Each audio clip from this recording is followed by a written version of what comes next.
Imaginez, you're walking the busy streets of ancient Rome in the year 67 AD, and you come across a sight that sends a chill down your spine. There, in the heart of the Roman Forum, is Emperor Nero himself, strolling confidently with what looks like his new bride. She's striking, young, elegant, wrapped in silk and adorned with jewels. But as they pass, hushed voices follow, because everyone knows the dark truth. The woman by the emperor's side was once a boy named Sporus, and what Nero did to him is one of the most disturbing and heartbreaking examples of both mental and physical cruelty ever recorded in history. Before we dive into these often overlooked stories of pain, survival, and manipulation, if you enjoy uncovering the hidden corners of the past, go ahead and hit that like button and subscribe for more. I'd also love to hear from you. Drop a comment and tell me where in the world you're listening from. It's amazing to think that we're exploring these ancient stories together from all over the globe, united by a shared curiosity for history.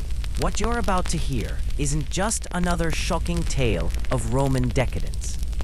This is a real account of how unlimited power can twist love into control, grief into madness, and turn a human being into something closer to an object, created only to serve one man's dangerous fantasy. The name Sporus might not mean anything to you yet, but once you hear his story, it's going to stay with you. Let's begin with the man at the center of it all, Nero, the emperor who would orchestrate this tragedy. He didn't start off as a monster.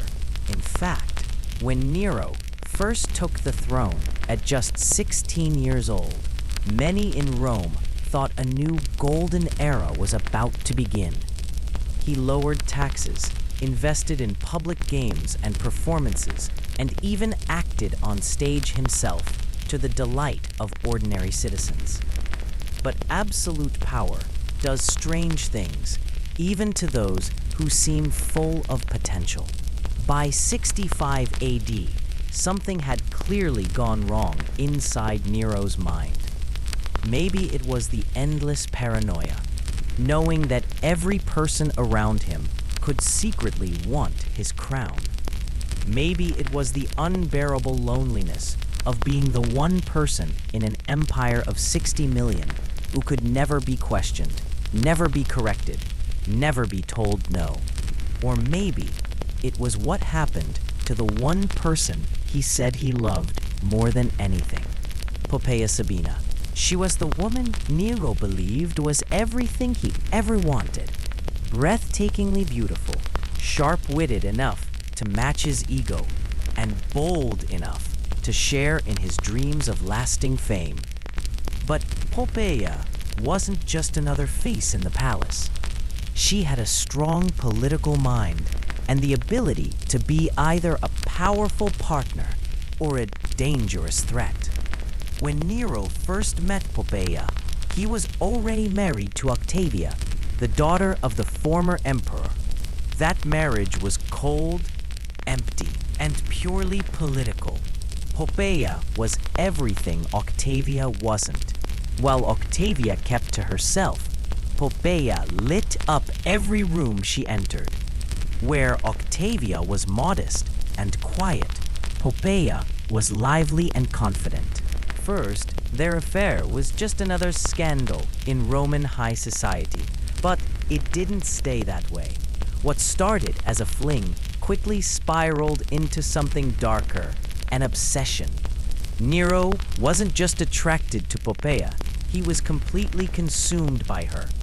Even his closest allies were unnerved by how possessive and unstable he became. Ancient writers tell us that during this time, Nero's behavior began to change dramatically. He became more unpredictable, and his anger more dangerous. He couldn't stand even the idea of losing her. But the very intensity of his feelings became destructive.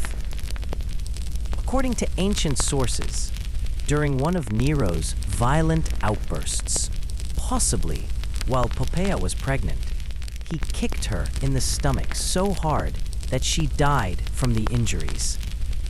Whether this exact version of events is true or not, what's certain is that Poppaea Sabina, the woman Nero adored more than anyone, died suddenly in 65 AD, and Nero was never the same again. Her death shattered him. He wept, screamed, and shut himself away from the world. But grief didn't lead him to reflection. It pushed him deeper into madness. Unable to let her go, Nero began searching for a way to bring her back. And that's where Sporus enters the story. Sporus was a young boy, by some accounts no older than 14, with delicate features that eerily resembled Poppaea. And in Nero's broken mind, that resemblance was enough. He had the boy castrated and then married him in a public ceremony, dressing him in the finest gowns and parading him before the court as his new empress. Yes, you heard that right. He forced Sporus to live as Poppaea's replacement, even referring to him by her name. What happened to Sporus wasn't just cruel. It was a complete erasure of identity, a forced transformation driven by one man's grief-fueled delusion. For the rest of Nero's reign, Sporus was kept by his side, not as a person, but as a symbol, a living illusion of the woman he lost. Some say Nero actually believed he had brought Poppaea back. Others think he simply wanted to control someone who couldn't challenge or leave him. Either way, Sporus's life from that point on was no longer his own. He became a tool in the emperor's fantasy, a prisoner inside someone else's obsession. But this story doesn't end with Nero's madness alone. When the empire finally turned on Nero and he was forced to flee in 68 AD, Sporus was still with him. Even in exile, the emperor refused to let go of his creation. And when Nero eventually took his own life, Sporus was there, standing beside the man who had taken everything from him. Sadly, Sporus's nightmare didn't end with Nero's death. After the fall of the emperor, he became a pawn in the political chaos that followed. Other powerful men took him in, not out of kindness, but because of the strange fame that surrounded him. He was treated less like a person and more like a trophy, someone forever marked by his connection to Nero. Eventually, facing another public humiliation, Sporus took his own life. He had lived a short, tragic existence, remembered not for who he was, but for what he had been forced to become. The tragedy of Sporus is more than just a disturbing episode in Roman history. It's a stark reminder of what happens when unchecked power meets personal obsession. Nero's actions weren't just about love or grief. They were about control, domination, and a complete disregard for another human being's life and identity. What makes this story even more chilling is how forgotten it is. In textbooks, Sporus is often reduced to a footnote in Nero's biography, mentioned only in passing, if at all. But behind that name was a real person, someone who suffered deeply, who had no choice in what was done to him, and who lived a life shaped entirely by someone else's delusions. And that's why stories like these matter. They force us to look past the glamour of ancient empires and remember the real people who lived through them, the ones who were silenced, broken, or erased by the powerful. Nero may be remembered as the mad emperor who fiddled while Rome burned, but the story of Sporus tells us something far more human and far more horrifying. It shows how a person, especially one with no power, can become trapped in the fantasies of someone who has too much. So as we continue to explore the ancient world and uncover its hidden corners, let's not forget about the Sporuses of history, the people whose stories are often too painful, too strange, or too inconvenient to be told. Because, in remembering them, we bring them back into the light, if only for a moment. And that, in itself, is an act of justice. If another man so much as glanced at Poppaea for too long during public events, Nero didn't just get jealous, he got paranoid. Soon, he had guards stationed around her constantly. Officially, it was for her protection, but in truth, they were there to watch her every move and keep track of who she spoke to, smiled at, or even looked at. Nero showered her with gifts that drained the empire's wealth. We're talking about jewels from India, silks from China, perfumes from Arabia, luxuries from the farthest corners of the known world. But perhaps the clearest sign of how far gone he was came when he began bending reality itself to match his obsession. The first major blow came when he divorced Octavia, his first wife and the daughter of the former emperor. The decision stunned the Roman elite and cost him support from many who saw Octavia as the rightful empress. Then, without shame or subtlety, Nero publicly announced that he was going to marry Poppaea, not in a private or modest way, but in a lavish imperial wedding unlike anything Rome had ever seen. The event was an over-the-top show of devotion, with no expense spared. Nero wanted the world to see she wasn't just his lover, she was now his queen. But even that wasn't enough to satisfy him. Marriage didn't ease Nero's need to control Poppaea.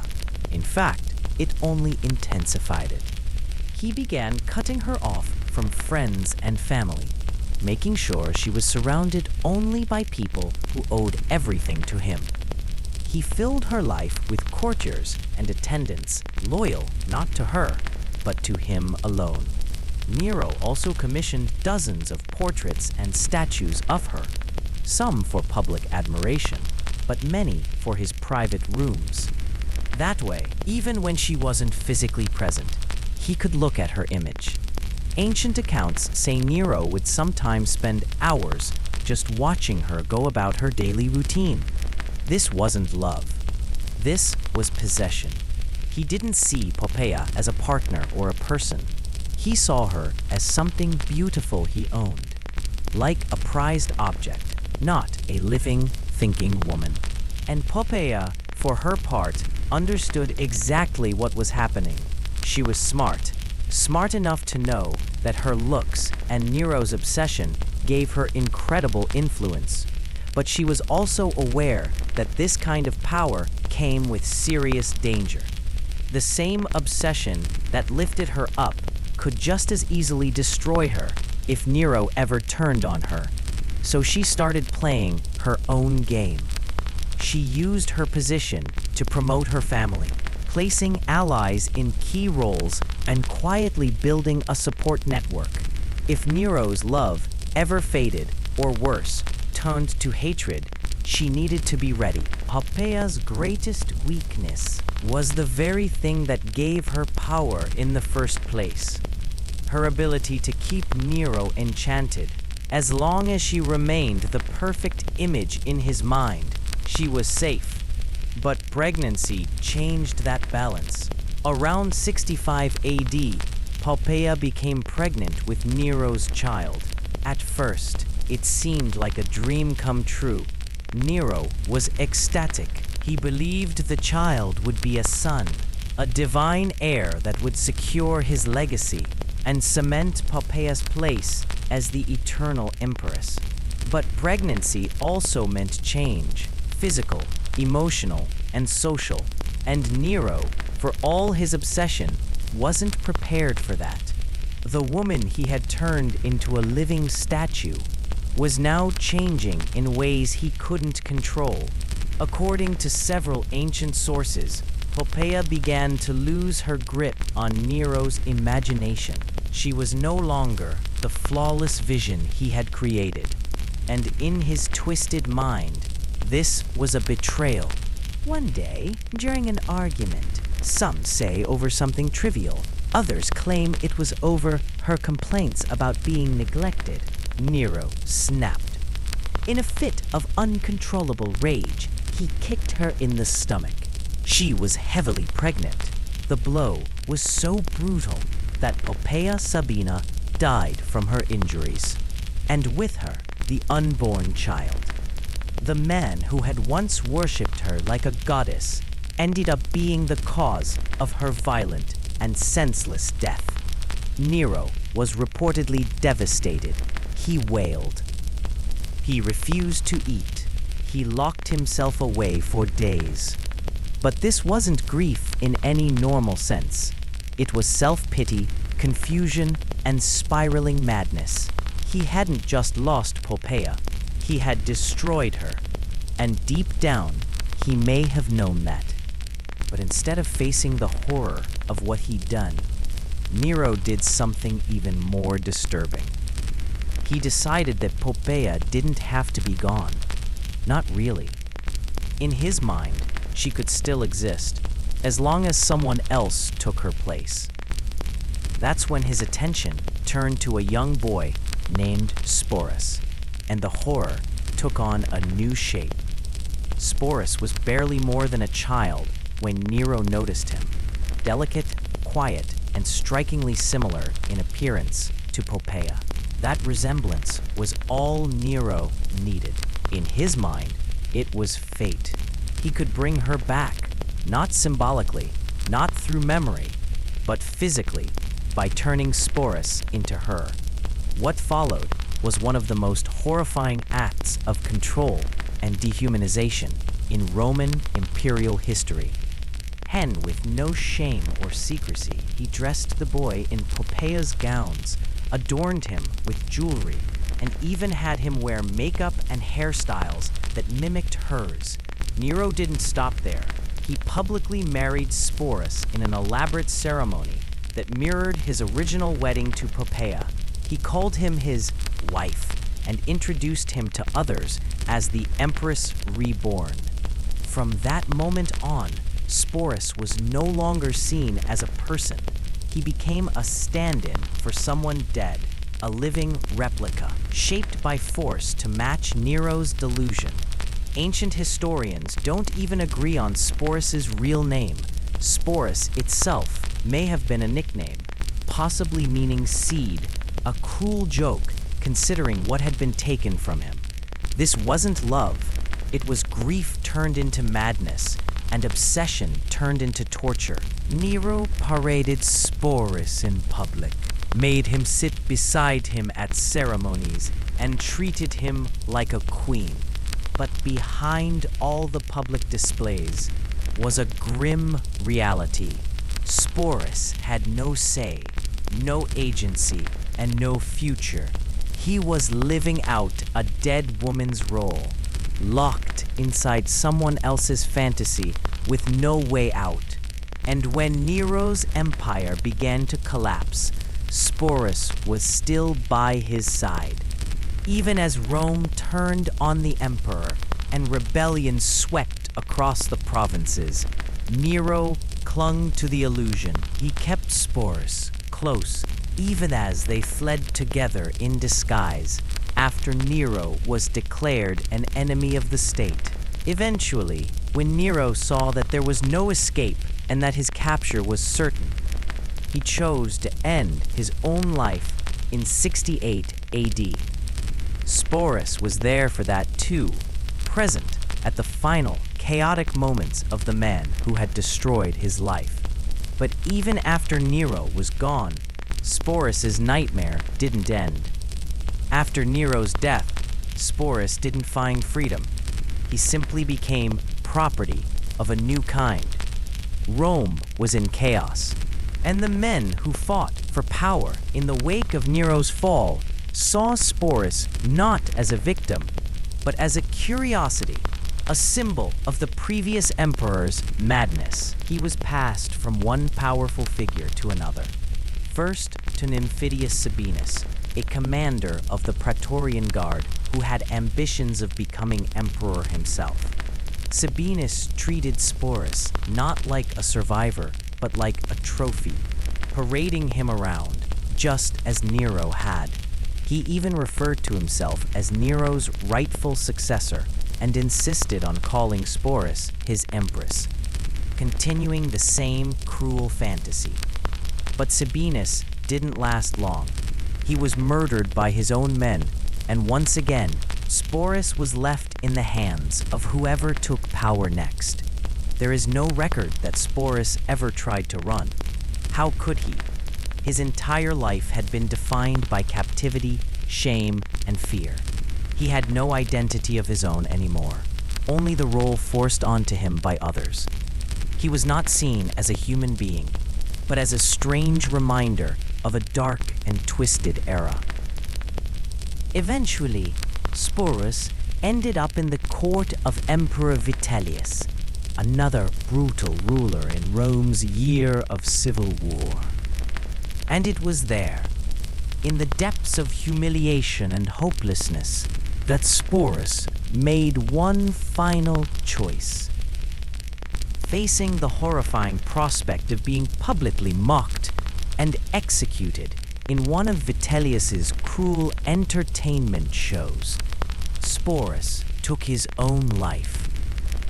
He had lived through one of the darkest stories in Roman history, but in the end, he died as he had lived, silenced, misused, and ultimately erased by the powerful men who controlled him. The tragedy of Sporus isn't just about one person's suffering. It's about the terrifying reach of absolute power and what happens when someone becomes so obsessed with control that they strip others of their humanity to serve their desires. In the end, Sporus' story forces us to look beyond the marble statues and golden temples of ancient Rome, and to remember the forgotten, the ones who didn't leave behind armies or empires, but pain, silence, and stolen lives. And now, by telling his story, we return a small piece of his identity, something that was taken from him long ago. Thank you for listening.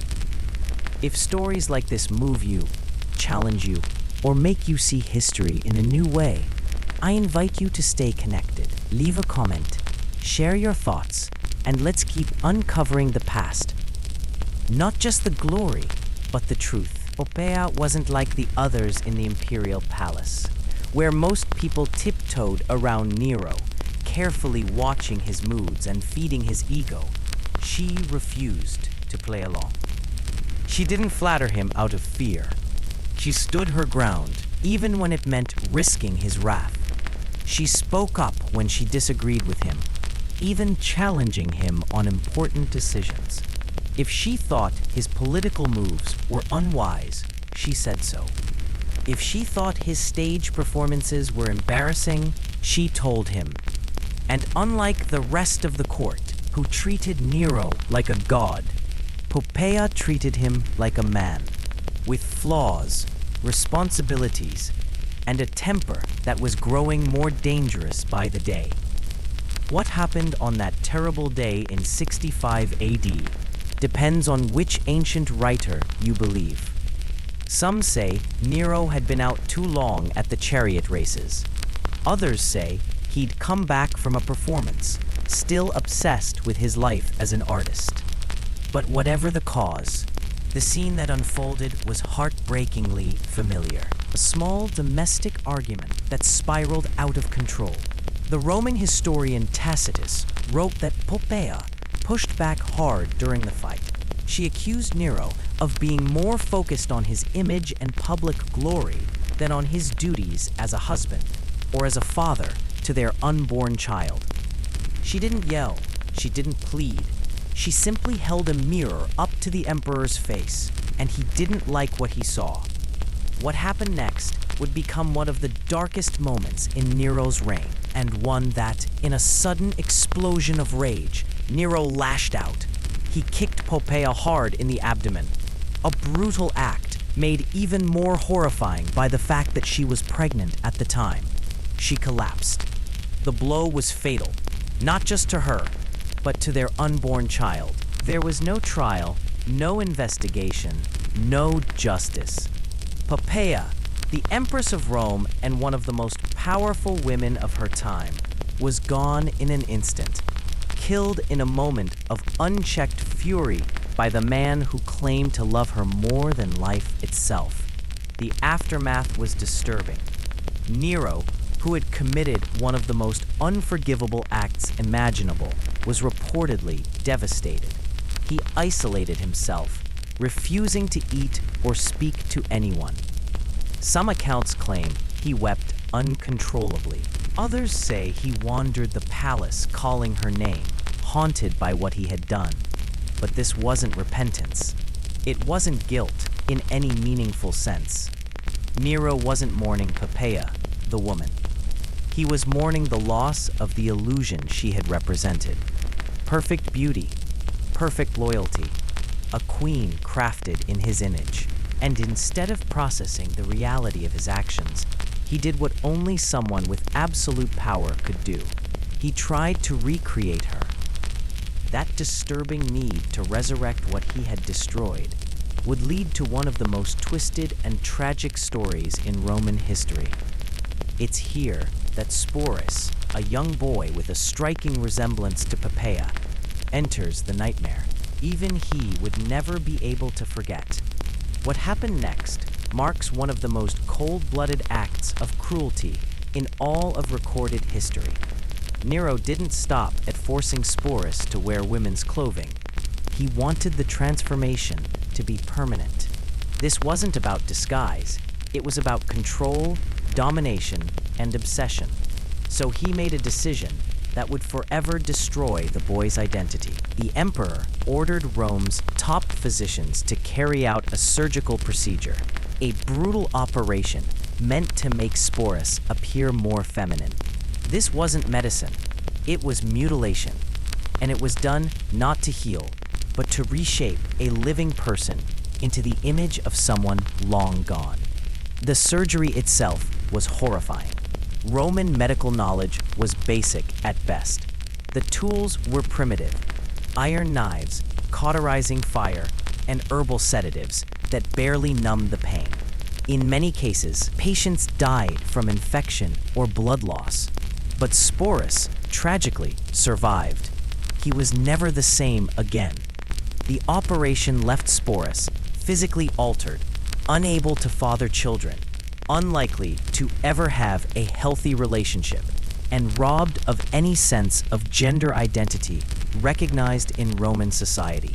He had been turned into something the empire didn't have words for, a living ghost of another person's obsession.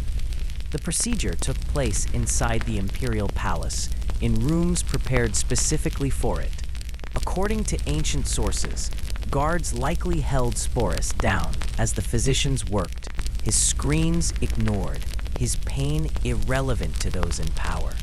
When the boy finally recovered, after weeks or even months, Nero made an announcement that stunned even Rome's most cynical elites.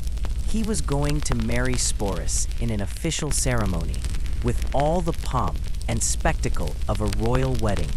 Preparations began immediately. The empire's best tailors and artisans were brought in to design an entire wardrobe for Sporus. Gowns, jewelry, veils, all tailored to fit the boy who was now being rebranded as Sabina, the same name as Nero's beloved dead wife. Sporus was relocated to special private quarters in the palace where he would be prepared for his new role, not as a partner, not as a spouse, but as a replacement. The so-called wedding between Nero and Sporus was a lavish, public affair, carefully staged to imitate Nero's original marriage to Poppaea Sabina. Every detail was meticulously recreated, from the floral arrangements to the ceremonial rituals. Only this time, The bride was a teenage boy, permanently disfigured and given no choice in the matter. Sporus, now called Sabina, was dressed in imperial bridal robes, covered in jewels, and forced to act the part of a Roman empress. Nero even gave him a dowry, as if to complete the illusion that this was a normal union between two consenting adults. But everyone in Rome knew the truth. Behind the gilded facade was a disturbing spectacle, a boy forced into a dead woman's life, serving as a mirror for an emperor's madness. After the ceremony, Nero took Sporus with him everywhere, treating him not just as a wife, but as a living shrine to Poppaea. They would appear together at public banquets, theater performances, and even religious festivals. Wherever Nero went, Sporus followed, dressed in empress attire, sitting silently beside him, as if nothing was wrong. But behind closed doors, Sporus's reality was grim. He had no autonomy, no identity, no escape. Every day was a performance, and every moment served to remind him that his life no longer belonged to him. People whispered about it in the streets. Even in a city used to violence, cruelty, and political theater, this union disturbed many. The most jaded Roman aristocrats, men and women who had seen emperors commit unspeakable acts, were shocked by Nero's behavior. But no one dared to stop it. The people were starving. The treasury was empty, and rebellions were beginning to spread across the empire. But Nero, blind to it all, was still playing emperor, still clinging to his fantasy, still dragging Sporus through a life that wasn't his. As Nero's empire crumbled around him, so did the illusion he had built. By 68 AD, Rome had had enough. Rebellions flared in the provinces. The Senate turned against him.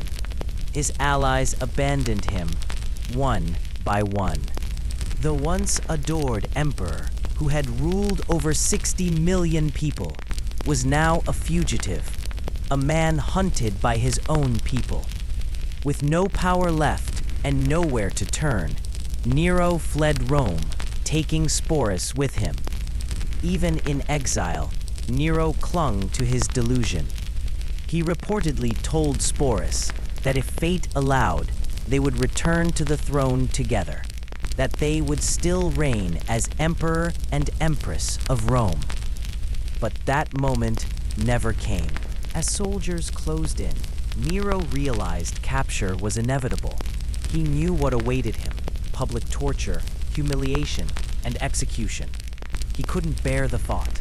So on June 9th, 68 AD, Nero took his own life. His final words were said to be, "What an artist dies in me." With Nero dead, one might think Sporus would finally be free. But the nightmare continued. Sporus, now seen not as a survivor, but as a symbol of Nero's depravity, was passed from one power-hungry man to another. First to Nymphidius Sabinus, a commander of the Praetorian Guard, who claimed Sporus as his wife in a bizarre attempt to inherit Nero's legitimacy. When Sabinus was murdered by his own soldiers, Sporus was handed over again, this time to Emperor Otho, and then later to Vitellius, both of whom used him as a twisted trophy. In the court of Vitellius, things reached their cruelest point. Vitellius planned a public event, a spectacle in which Sporus would be paraded before the crowds, mocked for his past, and likely executed in front of thousands. He would be forced to relive, one final time, every moment of humiliation he had endured under Nero.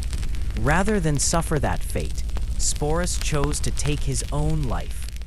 The boy who had once been admired for his beauty, the boy whose life had been stolen and reshaped by an emperor's obsession, died alone, unloved and forgotten by the world that had used him. Sporus left no writings, no voice, no legacy, just a few haunting lines in ancient texts. But his story endures, not because of what he did, but because of what was done to him. His life reminds us of how power without limits can dehumanize, how love can be twisted into control, and how some of history's victims remain invisible for centuries. Today, by telling his story, we return to him what was taken so long ago, his humanity. Thank you for listening and for remembering. The exact nature of Poppaea's injuries has been debated for centuries. Some ancient sources describe it as a single brutal kick to the abdomen. Others suggest it was a violent outburst, a series of blows that left her bleeding and unconscious on the palace's cold marble floor. Imagine the moment when it sank in, what Nero had just done. This was the man who commanded 30 legions, who could sentence anyone to death with a whisper, who was literally worshipped as a god in some provinces. And yet, in a moment of uncontrollable rage, he had destroyed the one person he truly loved. Poppaea, the woman who had captivated him, manipulated him, and ultimately defined his descent into madness, was dying. And the reason was him. According to ancient historians, what happened next was one of the most pitiful scenes in imperial history. Nero reportedly threw himself onto Poppaea's dying body, weeping and wailing. He begged her for forgiveness one moment, then commanded her to live the next, as if even death should obey the emperor. He summoned Rome's finest physicians, promising unimaginable rewards if they could save her, then threatening them with torture if they failed. But it was no use. Poppaea died within hours, along with the unborn child who may have been Nero's heir. That moment shattered something deep inside Nero. His grief went far beyond sorrow. It was a complete mental collapse. His mourning became infamous across the empire. Nero refused to allow her body to be burned, as Roman tradition required. Instead, he had it embalmed and placed in a lavish tomb, more elaborate than those built for any emperor before him. Then he took it even further. He declared Poppaea divine, ordered the creation of a cult in her honor, and reportedly spent entire days speaking to her corpse, convinced she could still hear him. The imperial court was thrown into chaos. Everyone had to pretend Poppaea was still alive. Her name was spoken in the present tense. Her favorite seat at banquets was left empty, a silent, eerie tribute. Anyone who dared suggest the emperor should move on was exiled, or worse. It was during this surreal and dangerous chapter of Nero's life that a young man named Sporus first caught his attention. Sporus had no idea what lay ahead. At the time, he was likely around 14 or 15 years old, born into slavery within the imperial household. He had been freed as a child, and because he was raised inside the palace, he received an education that prepared him for administrative work. By Roman standards, Sporus actually held a relatively privileged position. Freedmen who worked directly for the emperor often lived better than many freeborn citizens from lower classes. But that privilege wouldn't protect him. Sporus was about to become the center of a tragedy, not because of anything he did, but because of how much he reminded Nero of what he had lost. It wasn't Sporus's background or education that drew Nero's attention, it was his appearance. Sporus was said to have been remarkably beautiful, with delicate, almost feminine features that made him stand out in the palace. To Nero, still drowning in grief, guilt and delusion. Sporus looked hauntingly similar to Poppaea, and once that comparison took root in Nero's mind, it became an obsession. What happened next remains one of the most disturbing and calculated acts of cruelty in recorded history.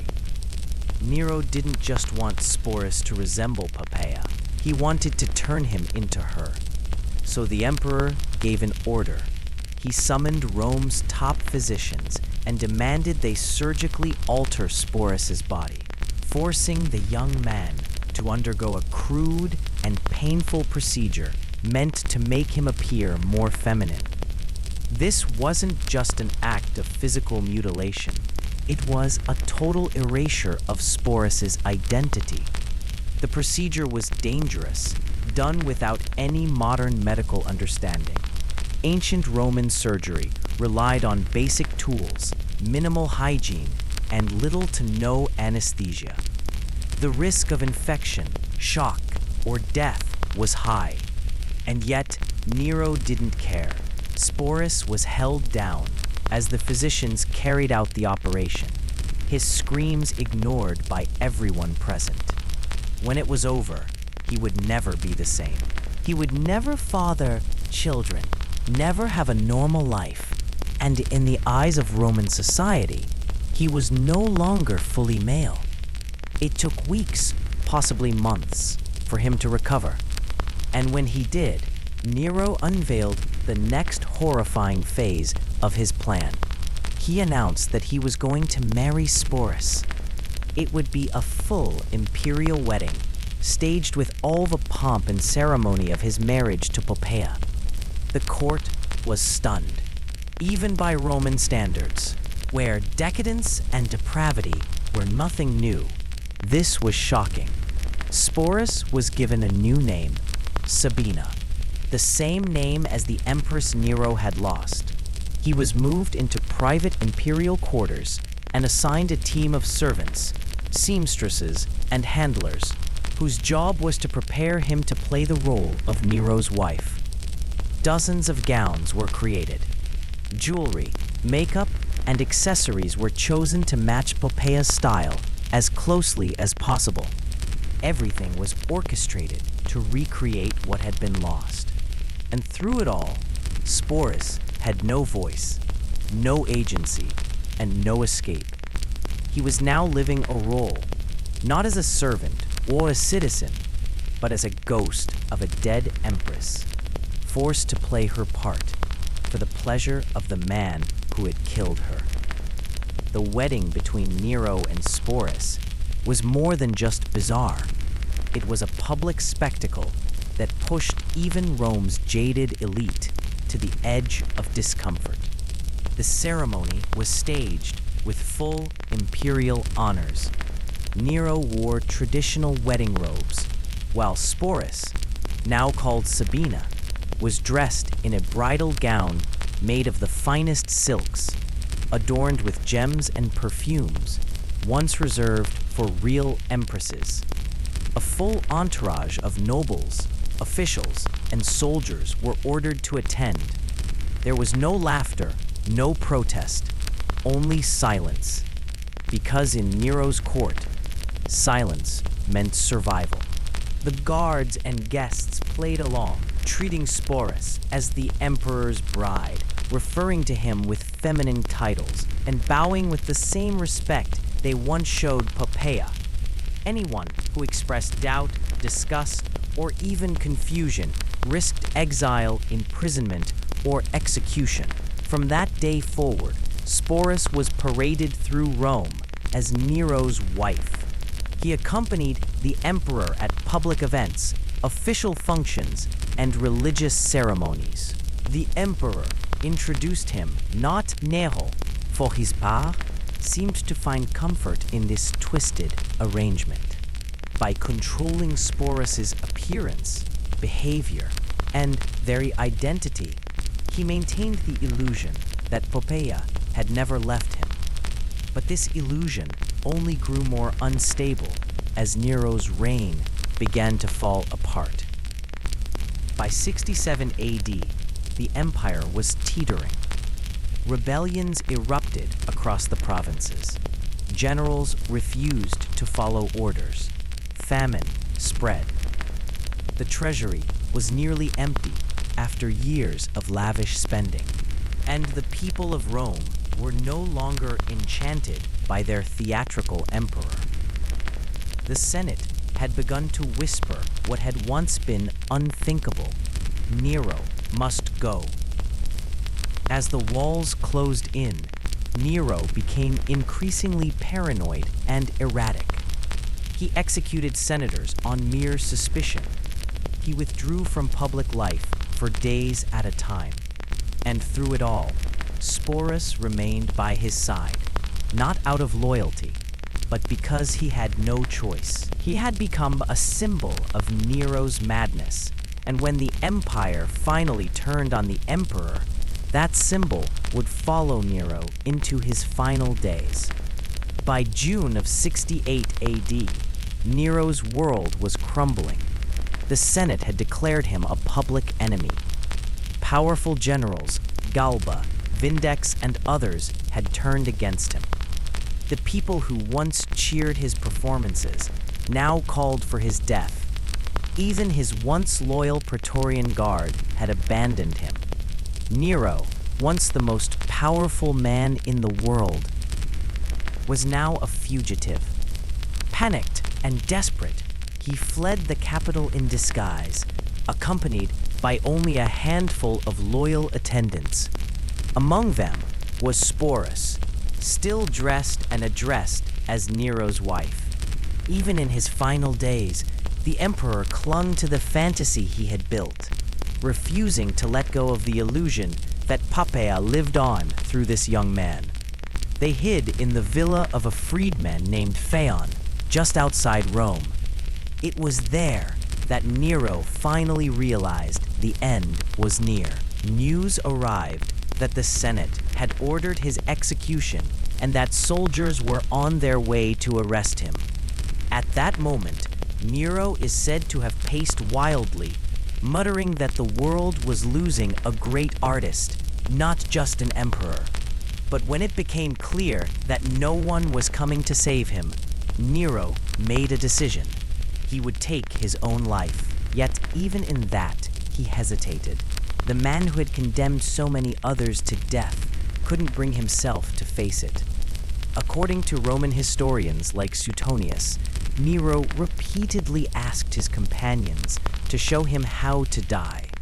No one responded. Not even his loyal freedmen would assist. Eventually, Nero held a dagger to his throat, but even then, he couldn't do it alone. It was Epaphroditus, one of his freedmen, who finally helped him drive the blade into his neck. Nero died gasping, reportedly uttering the words, "What an artist dies in me." He was 30 years old, the man who had ruled over 60 million people, who had reshaped the empire to suit his every desire, who had turned love into obsession and grief into delusion, was gone. And beside his body, Sporus remained. What happened to Sporus next is a tragic reminder of how little control he ever had over his own fate. Once Nero was dead, Sporus became a political trophy, passed from one powerful Roman to another, used, displayed, and ultimately discarded. But this position of privilege came at a cost: total dependence on the emperor's favor. Freedmen like Sporus owed everything to the man who had once owned them. Their influence, protection, and even their survival relied entirely on the whims of the emperor. They could be elevated overnight, given wealth and status, but just as easily cast aside, punished, or executed, with no legal rights or recourse. What made Sporus stand out to Nero had nothing to do with his intelligence or talents. It was something far more personal and far more disturbing. According to several ancient sources, Sporus bore a shocking resemblance to the late Poppaea Sabina, especially around the eyes and facial structure.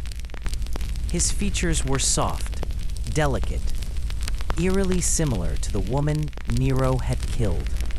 In ancient Rome, people often believed that a person's physical features reflected their inner spirit. So, to a grieving, delusional emperor like Nero, Sporus's face might have seemed like a sign from the gods, or even proof that Poppaea had returned in another body.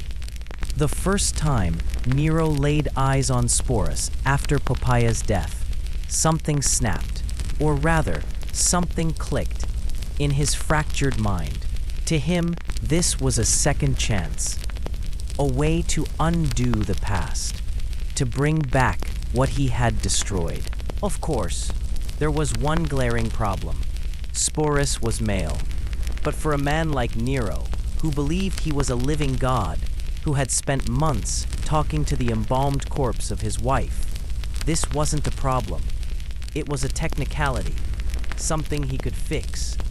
And so began one of the most horrifying transformations ever forced upon a human being.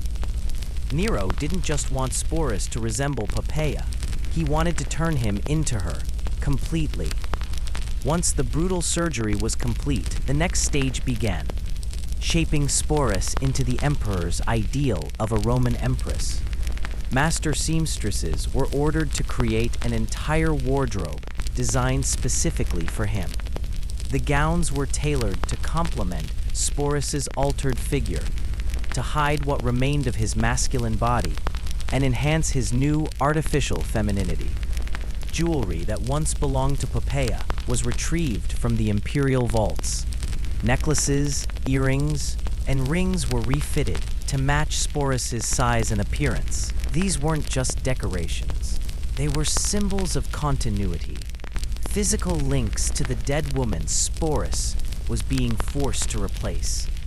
Nero even brought in cosmetics experts from around the empire to teach Sporus how to apply makeup.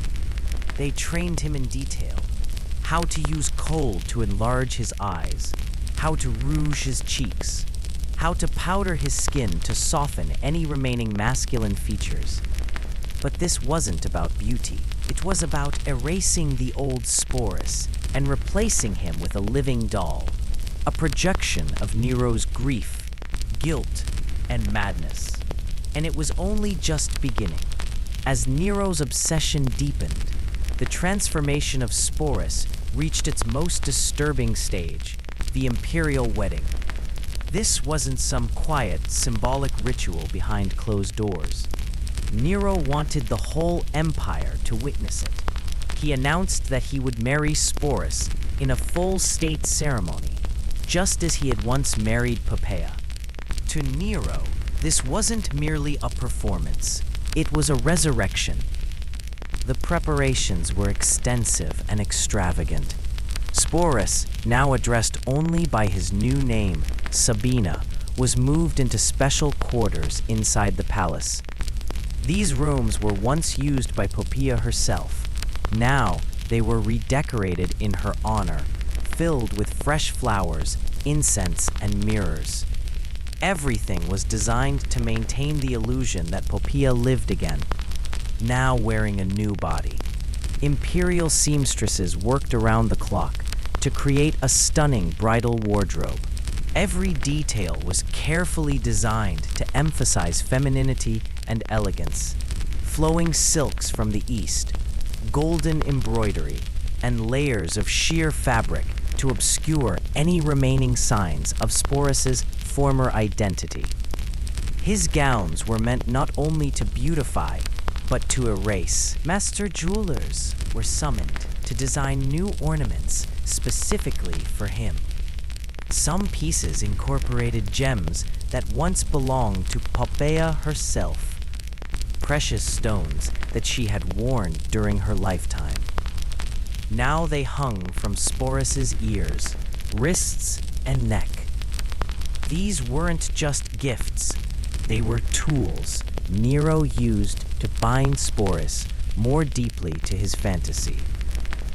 Meanwhile, Sporus was instructed daily by palace attendants and eunuchs in how to walk, speak, and carry himself like a Roman empress. He was taught how to bow with grace, how to offer compliments in court Latin, how to maintain the gentle silence expected of noble women. All of this was rehearsed endlessly, not for Sporus's sake, but to please Nero. The wedding itself was held in public, attended by Roman elites, senators, priests, and guards. Nero appeared in ceremonial robes, radiant with gold and purple, while Sporus entered the forum dressed. The ceremony followed the same sacred rites as those used in aristocratic Roman marriages. Vows were exchanged, offerings were made to the gods. The crowd watched in stunned disbelief as Nero kissed his bride and proclaimed their union blessed by the divine. No one dared to speak out, even the most powerful men in Rome.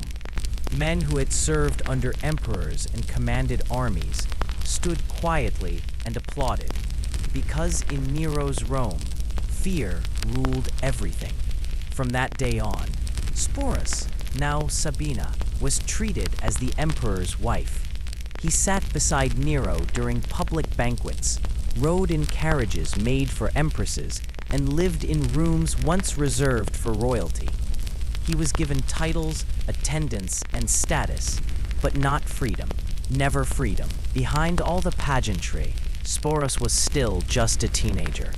His body had been mutilated, his identity erased, his life turned into a living shrine to a dead woman, all to satisfy the madness of a man who believed he could bend reality to match his grief. And the most tragic part? This was only the beginning of Sporus's journey through the dangerous world of Roman power, because even after Nero's death, his suffering did not end when Nero died in 68 AD. By his own hand, after being declared a public enemy by the Senate, most Romans hoped it would mark the end of an era of madness. But for Sporus, now permanently known as Sabina, freedom did not follow. Instead, he became a prized possession in the hands of Rome's next generation of power-hungry rulers. With Nero gone, the empire plunged into chaos. In a single year, 4 different men would claim the imperial throne. It was a time of shifting alliances, betrayals, and violence, the year of the 4 emperors. And through it all, Sporus, now viewed as a symbol of Nero's excess, his delusion, and his cruelty, was passed from one man to another. The first was Nymphidius Sabinus, a commander of the Praetorian Guard who had helped overthrow Nero. Obsessed with legitimacy and image, he took Sporus into his household and referred to him as his wife. He even hinted that he too might become emperor, positioning Sporus once again as an empress in waiting. But Nymphidius was soon assassinated by his own soldiers before he could seize power. Next came Otho, a short-reigned emperor who had been one of Nero's close friends and possibly Poppaea's former lover. Otho took custody of Sporus as well, treating him with great care and giving him protection, but always under the shadow of who he used to represent. Finally, Vitellius, another short-lived ruler, inherited the young man. Unlike the others, Vitellius showed no interest in pretending that Sporus was a royal bride or sacred figure. Instead, he had a far more degrading idea. He planned to stage a public event, a mock wedding in the Roman arena, where Sporus would be forced to play the role of a bride one last time, only to be brutally raped and killed by a wild animal or a gladiator acting the part of a mythological attacker. To Vitellius, this was nothing more than entertainment, a twisted parody of Nero's madness, staged for the amusement of the Roman mob. But Sporus never let that happen. rather than suffer one final humiliation. He took his own life before the public spectacle could occur. He was likely just 17 or 18 years old. Sporus' story is one of the most disturbing, heartbreaking examples of what happens when absolute power, unchecked ego, and deep personal trauma collide. He was a child caught in the center of an emperor's breakdown, a boy whose body and soul were altered to fit someone else's fantasy. His life was marked not by choice or identity, but by the obsessions of those who controlled him. And though history nearly forgot his name, the echoes of his suffering remain, a chilling reminder of how deeply broken systems can destroy lives in the name of love, beauty, or legacy. If you've made it this far, thank you for listening to this story. It's not an easy one to hear, but it's an important one to remember. Because behind every powerful figure in history, there are often unseen lives, sacrificed, silenced, and erased. Sporus was one of them.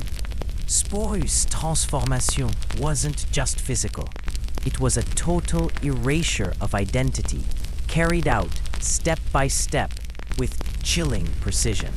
He was surrounded by teams of stylists, all focused on reshaping his appearance into that of a noble Roman woman. Hairdressers trained him in the elaborate styles favored by aristocratic ladies.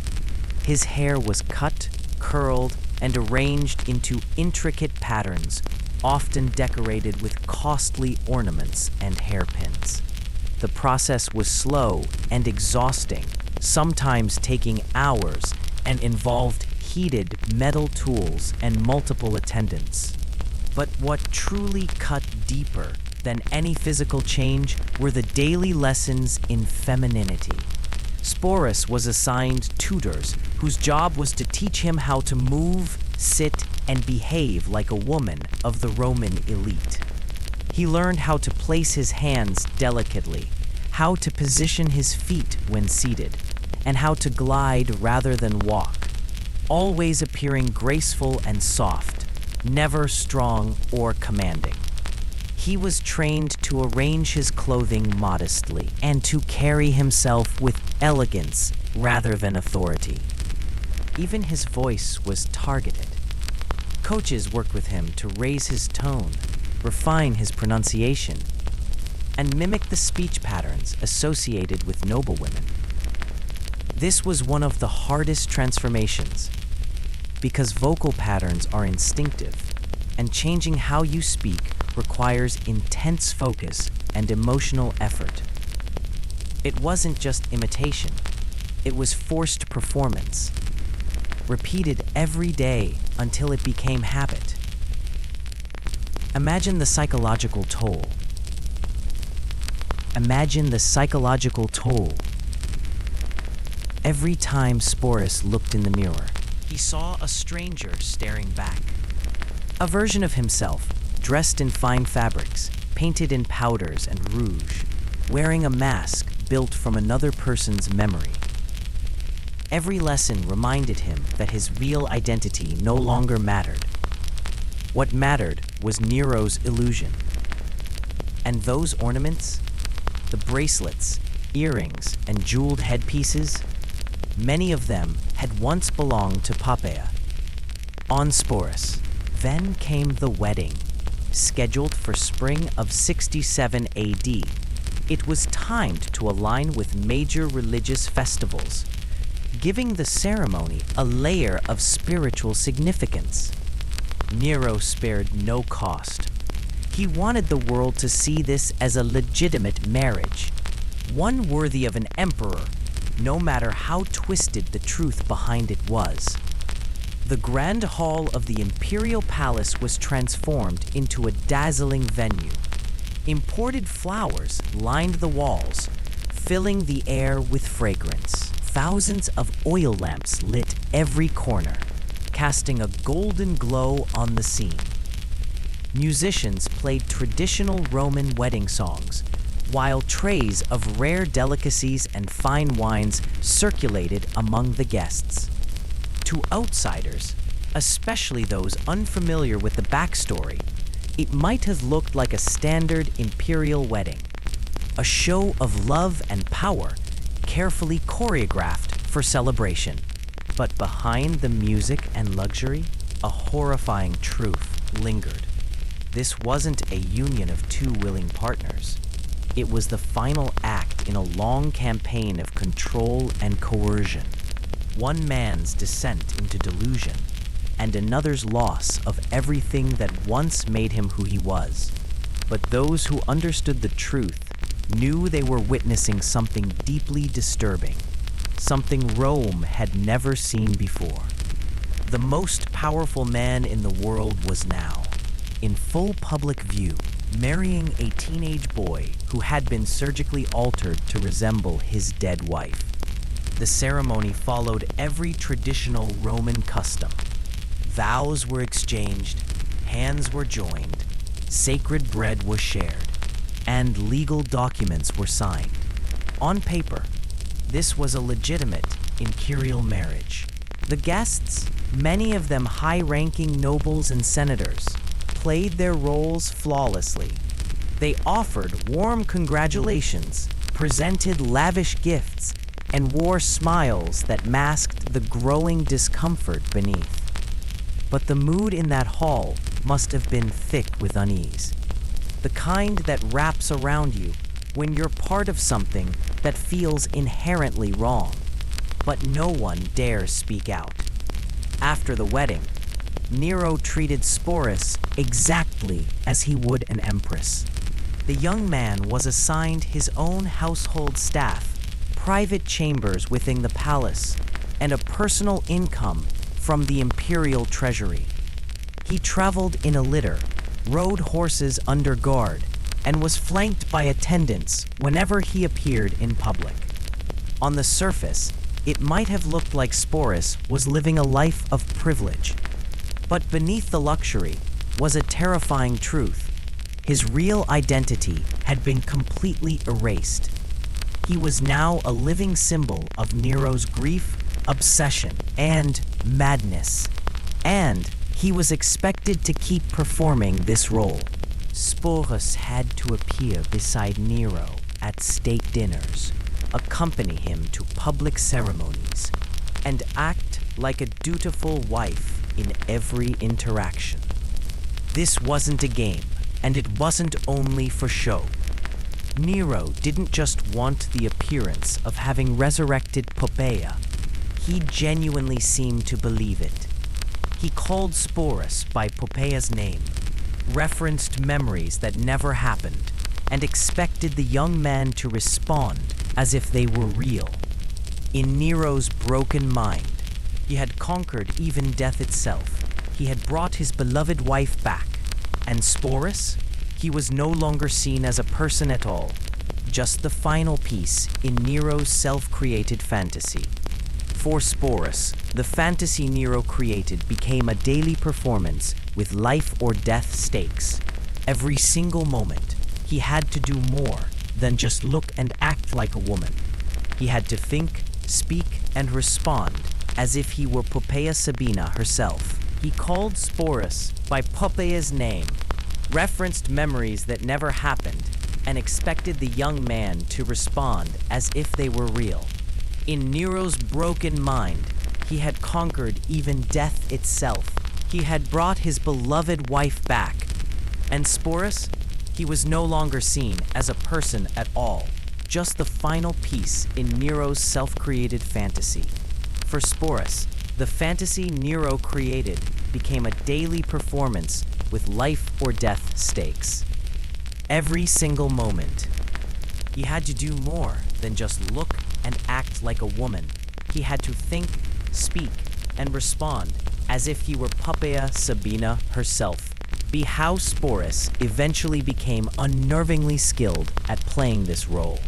He seemed to develop an almost supernatural ability to read Nero's moods, adjusting his tone, posture, and words to match the emperor's emotional weather. But behind the performance, something in Sporus was slowly unraveling. Sources note he grew quieter, more melancholy, and increasingly withdrawn. And who could blame him? Every day he woke up in rooms decorated to resemble Poppaea's, filled with her portraits, her colors, her scent, a constant, haunting reminder of the woman he was forced to become. Every time he looked in the mirror, he saw a version of himself that didn't exist anymore. And every conversation was a lie, a reminder that his true self had been erased, replaced by someone else's memories, someone else's voice, someone else's fate. For more than 2 years, Sporus lived this way, walking a tightrope between survival and psychological collapse. But his nightmare wasn't over yet. In 67 AD, Nero decided to embark on a tour of Greece. Obsessed with being seen as an artist and performer, he believed that the Greeks, famous for their love of theater and music, would finally recognize his greatness. He wanted to participate in festivals, compete in dramatic contests, and be adored as a cultural icon. Naturally, Sporus had no choice but to go with him. Now imagine the scene: the Emperor of Rome parading across Greece, accompanied by a teenage boy dressed as his dead wife, introduced everywhere as the empress. Foreign dignitaries, Greek nobles, and festival organizers were forced to play along, acting like this surreal arrangement was completely normal. To the outside world, it must have looked like a strange traveling circus. But inside that imperial circle, there was no room for doubt, no space for questioning. Everyone was expected to uphold the illusion or face consequences. But by 68 AD, Nero's empire began to collapse under the weight of his delusions. His constant neglect of leadership, his spending, his increasingly bizarre behavior, it all caught up to him. Rebellions started to spread across the empire, led by provincial governors who were tired of watching Rome fall apart. Even the Praetorian Guard, his personal bodyguards, turned against him. And finally, the Senate declared Nero an enemy of the state. The illusion was crumbling. And the man at the center of it, once the most powerful ruler in the world, was about to face the end. When Nero heard the news that his own Senate had turned on him, that the Praetorian Guard had abandoned him, he realized the game was over. He had no army, no loyal advisors left, and nowhere to run. The man who had once ruled over 60 million people was now alone, terrified and hunted. Panicked, Nero fled the city with a few remaining servants, including Sporus. They took refuge in a villa on the outskirts of Otho, one of Nero's former allies and his short-lived successor, took Sporus under his protection. But it wasn't kindness. Otho also treated Sporus as a surrogate Poppaea, dressing him as a woman and parading him through court ceremonies. It seemed that Sporus would never be allowed to simply exist as himself. After Otho came Vitellius, another brief emperor, and his interest in Sporus took an even darker turn. According to Suetonius, Vitellius planned to humiliate Sporus in public. He arranged for the young man to be forced into a mock wedding, but this time not as a bride. Sporus was to play the role of Proserpina, the Roman goddess of the underworld, and be married to a gladiator in front of a massive crowd. It was a cruel joke, a public execution masquerading as entertainment. Sporus knew exactly what was coming. The ceremony would be a spectacle of degradation, a final act of humiliation for someone who had already been robbed of everything. Rather than face this fate, Sporus took his own life. He was likely no older than 17. Sporus' story isn't just a disturbing footnote in Roman history.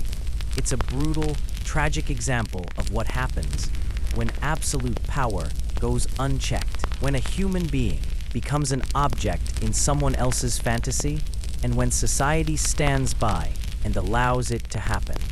He was used, remade, and discarded by some of the most powerful men in history.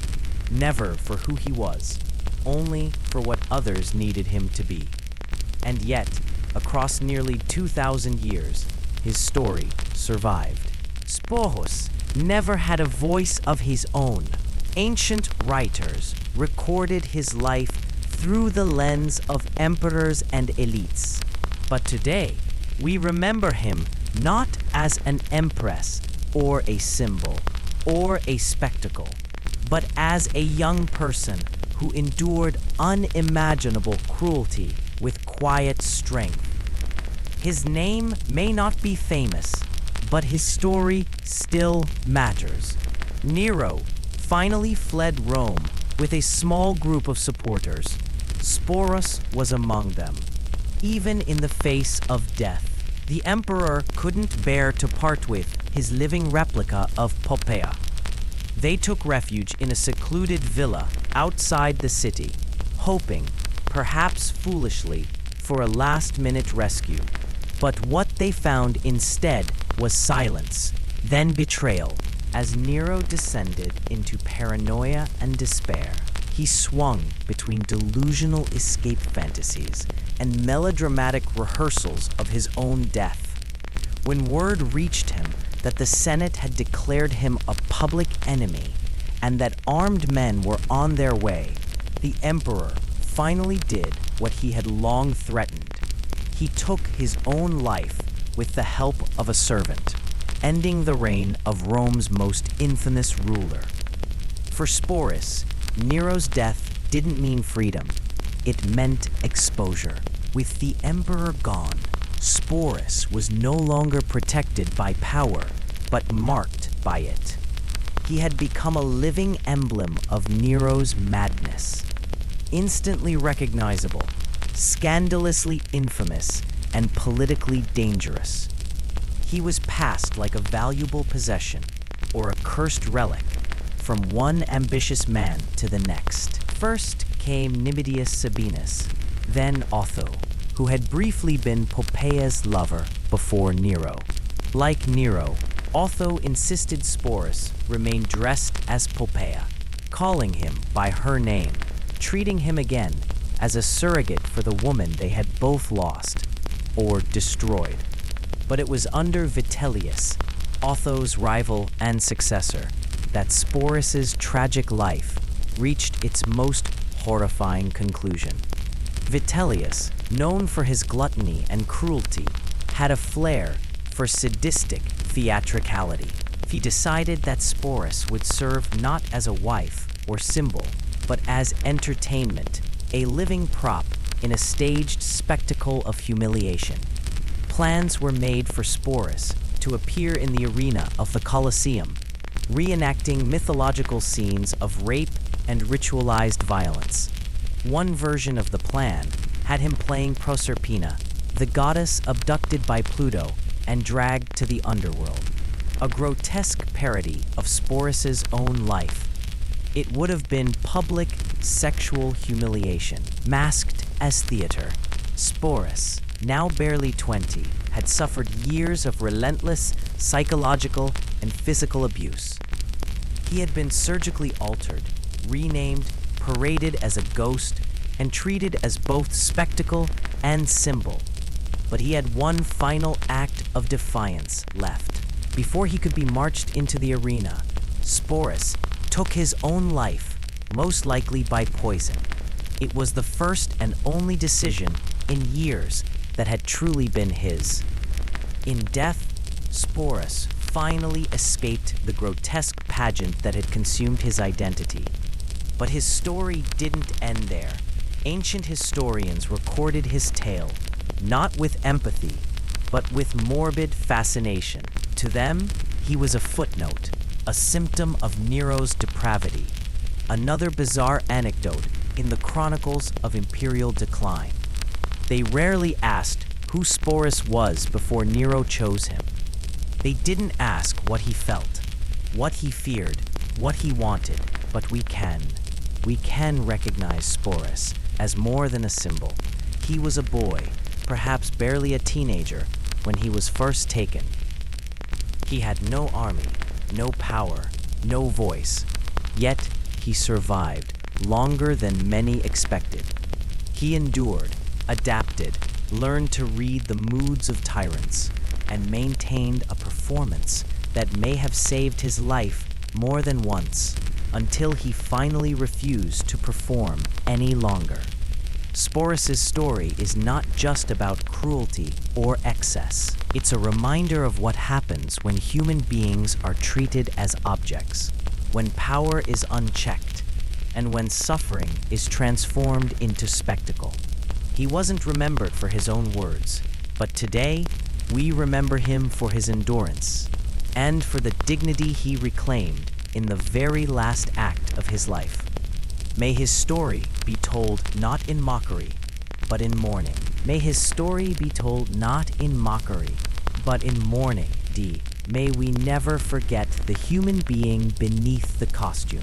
The fact that Sporus chose death over further humiliation suggests that somewhere beneath the layers of forced femininity and imperial conditioning, some spark of his original self survived. His suicide was both a tragedy and a final act of defiance, a refusal to be degraded any further, even at the cost of his own life. Perhaps most tragically, we know almost nothing about who Sporus was before his transformation. What were his hopes, his dreams? What kind of life might he have lived had he not been chosen to serve as a living replacement for a dead empress? All of that was erased the moment he became Nero's doll, replaced by a performance so complete that his original identity disappeared entirely. Verve de Vitellius.